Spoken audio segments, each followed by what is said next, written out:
En fait, quand nous avons vu dans quelles conditions étaient ces trois ours, nous avons appelé directement le ministère à l'aide. Et Elisabeth Borne nous a entendus sur les conditions de captivité de Misha, mais ce fut plus compliqué pour Glasha et Bonnie. Misha avait des plaies ouvertes infestées d'asticots. Je pense que c'est ce qui a fait la différence.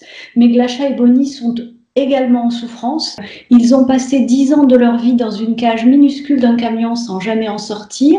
Et aujourd'hui, ils sont dans les quartiers d'hiver des dresseurs, dans des geôles sombres, complètement inadaptés. Glasha et Bonnie souffrent de malnutrition. Ils ont beaucoup de problèmes, certainement des tumeurs. Ils ont des problèmes de stéréotypie, c'est-à-dire ces balancements qui traduisent un profond mal-être. Les ours sont des animaux qui ont proportionnellement à leur taille un cerveau très grand, qui sont très intelligents, qui ont besoin de beaucoup d'activité, et ils ont passé leur vie enfermés dans des pièces ridiculement petites, sans aucune occupation.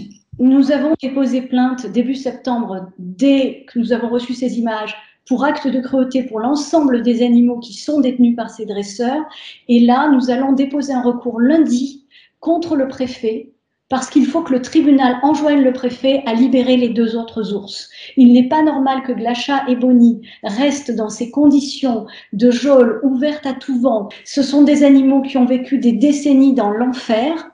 Les autorités ont laissé faire pendant ces décennies, et maintenant, elles n'ont peut-être pas envie que le public voit dans quel état sont les ours qu'elles ont laissés aux mains de ces dresseurs alors qu'ils auraient dû être protégés.